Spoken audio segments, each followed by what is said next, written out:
presentation, a short presentation on local history of Cinco de Mayo.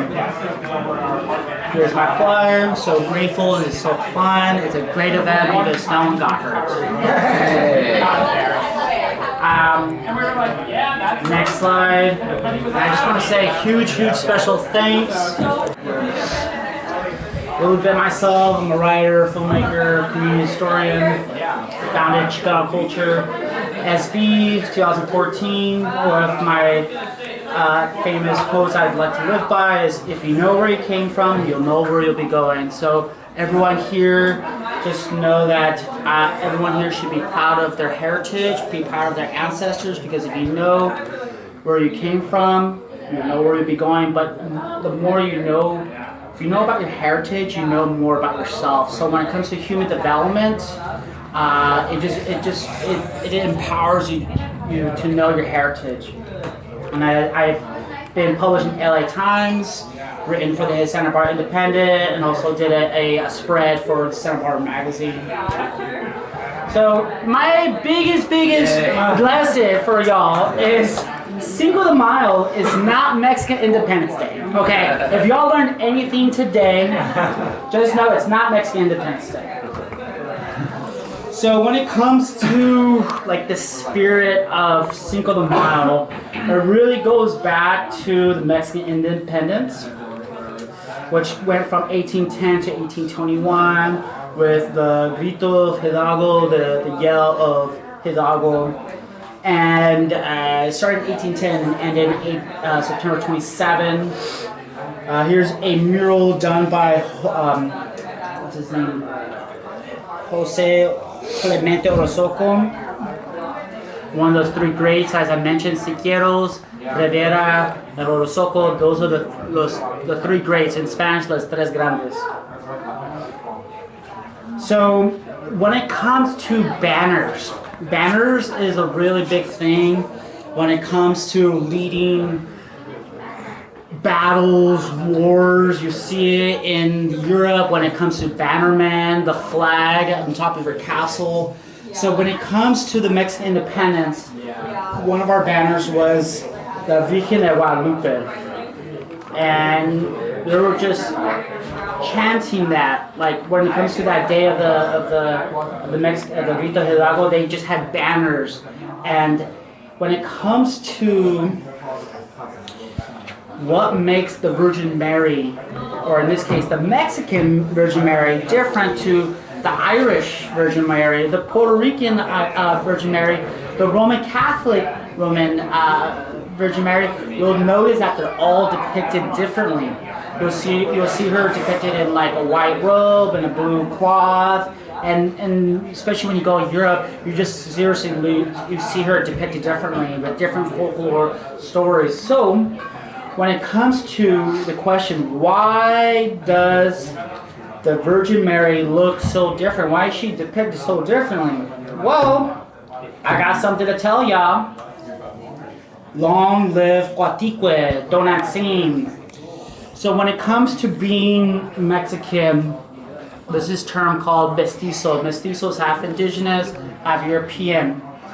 And when it comes to the indigenous memory, the genetic memory, and I'm going to say this very loosely, where the Spanish, the Roman Catholic Church, they decimated our people. Millions and millions of people died, but they never won. They were never successful destroying our culture. And a clear example of that is Tonantzin, also known as Coatique, which could be referred as Mother Earth. So when it comes to this battle of conversion, transitioning of different imagery, it was one of those things, as in the Roman Catholic Church was like, hey, you guys are doing a great job praising your goddess, but you have her name wrong. She is known as the Virgin Mary. And they're like, no, Tonantzin. And a couple of these over the centuries, bloody conquests, and like a couple of those over a few centuries, they're like, all right, yeah, it's the Virgen Guadalupe. You know, that's what it was. So just know that transition of the Virgen Guadalupe is still not seen. So that's one of the reasons why when you see the Mexican people, you see that imagery, that icon of the Guadalupe everywhere because it's in our genetic DNA, a genetic history DNA. So going with that, moving forward, yes, this was Mexico, but not for very long. It was only for like 2 decades. But our presidents definitely left an impact, even after the Mexican-American War. As y'all know, the Mexican-American War happened from 1846 to 48. And one interesting thing about it is that no blood was spilled here in Santa Barbara. It was all diplomatic. But it was a very intense war where Mexico lost half its territory. And even before that, even to go before European or American nationalism, this was inhabited by millions of people, different nations. We're here on the Chumash land. The Chumash Nation goes from Thousand Oaks to Malibu. And for the people who don't know, the word Malibu, you might see it in the drink or Malibu Stacy in The Simpsons. Malibu means where land and ocean meets. So just think about that, how the word, this Chumash word, is internationally known. And it comes from this region of the world. So next thing I want to say is, watch out, here comes Manifest Destiny. So when it came to Manifest Destiny and when it came to the Manifest Destiny, essentially I'm going to use the same rhetoric that Fox News uses, is that it brought hordes and hordes of tens of thousands of people from the east to the west. And you might have heard of the 49ers, the gold miners, and essentially that was the catalyst that did the resurrection of taking over San Francisco from the Mexican leaders, because they knew that had that infrastructure of there was a freaking gold mine here. It was known from Russia, from Japan, Mexico, Argentina. There's literally prospectors all over the world coming to San Francisco.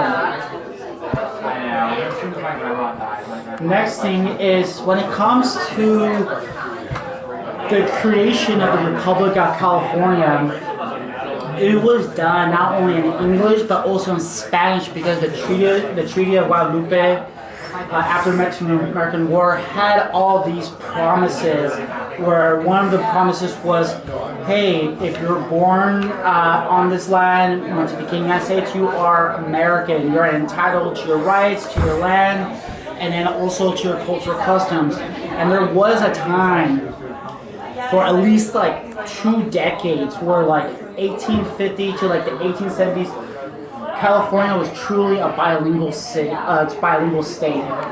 They wrote the Constitution in English and Spanish. And now going into what is Cinco de Mayo. So just know the French love their pastries and they're willing to go over war, literally. So the first French intervention happened in 1838 to 1939, called the Pastry War. It literally happened because this French baker got into the situation where he got his stuff damaged or his bread disrespected or something like that, and he made that complaint all the way to the freaking Emperor of France. And the French was like, oh, God, where's the dignity, where's the rights, where's the policies and all that? You know, we're going to invade you. And you're going to owe us money. Whatever. That happened. And then the second French intervention happened from 1861 to 1867. And this was the time, this was the time of Napoleon the Third, not Napoleon the First, Napoleon the Third. And he just thought it would be in his best interest for branding reasons, for empire building and branding reasons. He thought it would be best to be known as Napoleon. Makes sense. And then here is a Mexican currency from 1866. This actually was owned by my dad. It was minted by the French Mexican government. And then when it comes to, and this is where I'm going to tie it in of what I was saying of Cinco de Mayo is an American tradition, a Santa Barbara tradition, because during the 1860s, as y'all might know, there was a civil war. And before that, I'm getting too ahead of myself, there was President James Monroe, who made this policy in 1823 where essentially the premise was like no foreign kings, no European kings can come and conquer us no more. And today we're living in like a Monroe Doctrine 3.0, but just know it goes with his push of against tyrants, against European royalty and such. But just know, imagine what would have happened if Mexico did not defeat the French. The French were in favor of the South, and if that could have been the turn of tide, like the history in America would have been way different if Mexico would have lost. And one of the things about this time, there was the American Civil War going on, so our country was just busy. Brother versus brother, sister versus sister, everyone was getting up in arms with the Union or the Confederacy. It was bloody. And just know that during this time, the United States was just busy. They could not intervene. United States and Mexico, essentially, the United States is like the bigger brother of Mexico. And they couldn't look up to them for support because they were busy with the Civil War. And just know if you want to learn more about that, there's plenty of books out there about this topic of how France in the Civil War and how they were supporting the South and so on. So when it comes to the actual Battle of Cinco de Mayo, it happened on May 5th, 1862. And in a nutshell, they thought they were just gonna blitz through the Mexican forces because they were essentially like peasants. They had slingshots, they had arrows, they had cannons fashioned out of logs. They didn't have the type of weaponry, advanced weaponry that the French army was known for. And essentially, as y'all know, Mexico won, but it was more of a symbolic victory of David versus Goliath. And when it comes to the leader of the Battle of Cinco de Mayo, it was led by General Zaragoza, a native Texan. So that's another thing of why Cinco de Mayo is a American holiday, because if y'all ever met any Texicans, or just any Texans, they're very, very proud. They're like Texas first, United States second. So that's where, when it comes to like heritage and like pride, and be like, yeah, Battle of Cinco de Mayo, General Zaragoza, he's Texan. So that's one of our brothers. So, but unfortunately, he died in a few months later, in September 8th, 1862. There's a lot of good movies out there about this battle and what he's done. And then when it comes to viral news, right now we live in this age of things go viral instantly, whether on TikTok, X, Facebook, Instagram. Things go instant when it comes to viral. But back in the day, viral news kind of moved more in the speed of a steamboat, the speed of a ship. So just know, when it comes to this news, it traveled from Puebla, May 5th, and it went from horse and buggy all the way to Acapulco, the west city beach of Mexico and Guerrero. From there, on May 17th, it left with news on a steamship and arrived in San Francisco on May 26th at 7 a.m. And then from there, it just went viral because there was just so much chaos, so much war happening around the world when it comes to Californios being rich with the cattle industry and the gold. We were financing the Civil War. We were financing the Union and also the Confederacy. So Californios, new American Californians were very invested to this battle, to this war. So just know this is one of the first publications. It literally says "Viva México, Viva la Independencia," because again, the Mexican independence was only like 40 years ago. People literally fighting it and still like able to speak about it at this time. So they did not want to be ruled by a monarchy that was across the Atlantic Ocean. And then when it comes to being another technical fact is that the first Cinco de Mayo celebration north of Mexico happened at Columbia, California. It happened in 1855. Well, not 1862. This is just a picture of their city, of their town in 1855. So when it comes to this viral news, remember, travel was done by horse and buggy, stagecoaches, steamships going up and down. We didn't have gold over here, but we were feeding the miners up in north. We were providing them raw materials and etc. So that news went down from California all the way down to over here, and it had to deal with, well, just because of word of mouth and journalism. Newspapers were collected like almost like comics in a way. They were recycled, revisioned, adapted English and Spanish and so on. But there was these organizations called Las Juntas Patrióticas Mexicanas, essentially the patriotic joint groups of Mexico. And essentially they provided funding for Zaragoza to his ragtag army. They were also financing the Civil War, as I mentioned. They were also raising social morale.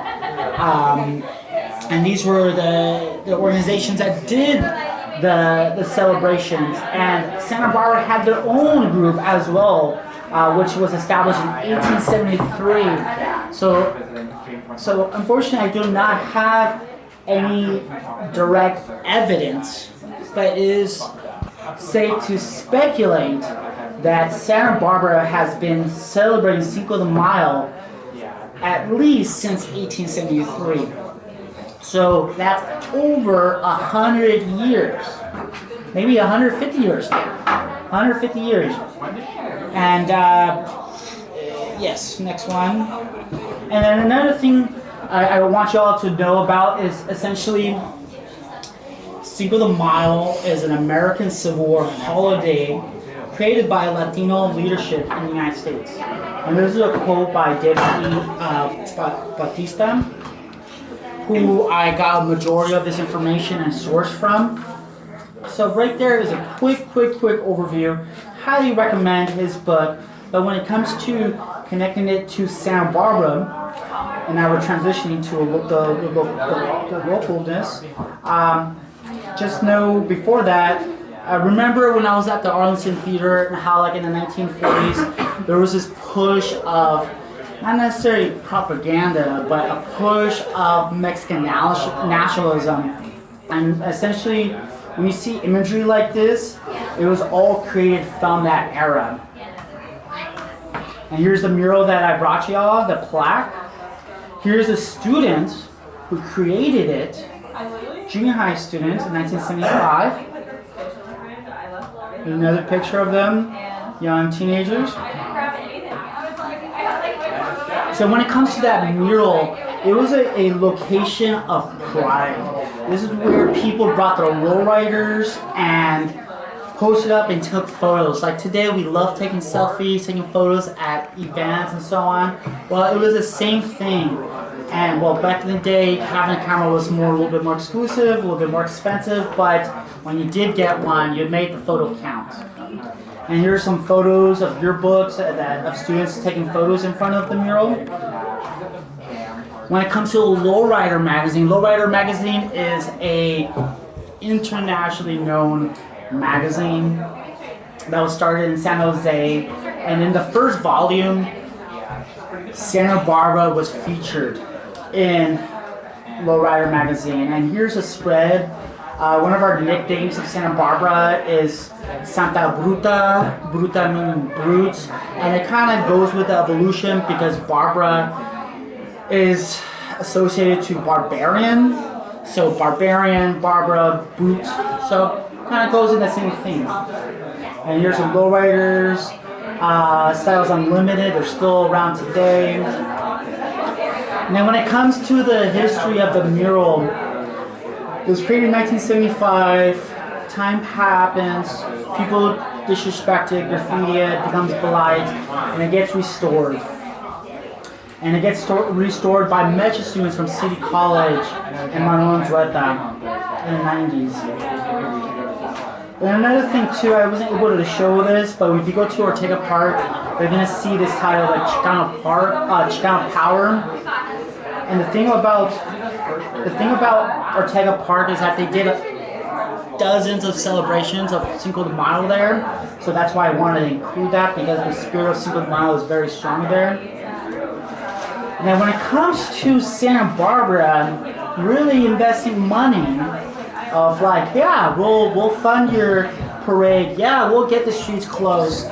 There was actually a time where there was parades down Milka Street, down State Street, where students, kids, parents, families got into their folkloric clothes, the same clothes that they would use for like old Spanish days. Because the same, essentially, they would do the celebrations. So this clipping here is from April 23rd, 1975, and this picture here is that I sourced from comes from the flyer that you saw. And another thing about Cinco de Mayo is very much about, has become mainstream media. And one of the most famous songs is called Cinco de Mayo by War. It was a really prolific band from the 70s and 80s. And when it comes to celebrations, La Casa Raza, it's only like maybe 3 blocks down. They had their own Cinco de Mayo celebrations and even film festivals too. This one's from 1986. Same 1986. Those are the only posters I was able to get.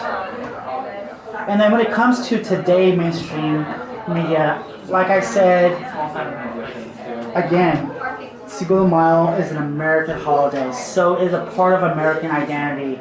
So yes, we are entitled to celebrate it, but when it comes to cultural licensing, I would say if you're a nonprofit or a corporate job or university or whatever wants to celebrate Cinco de Mayo, do it, but maybe get a consultation by someone who knows how to do it, know the significance, like me, hire me. And before, it could be a little bit more disrespectful with them fake mustaches. I think that's just reinforcing like the stereotype. Corona, country, hot sauce has already beat ketchup. So when it comes to cultural, social capital, our culture, the Latino culture, Chicano culture, we are a powerhouse.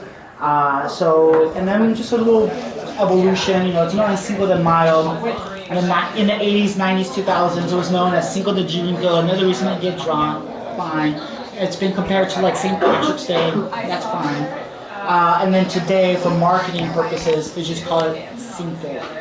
Makes it easy, 5. So, that's my quick presentation. Thank you so much. Thank you, y'all. Thank you.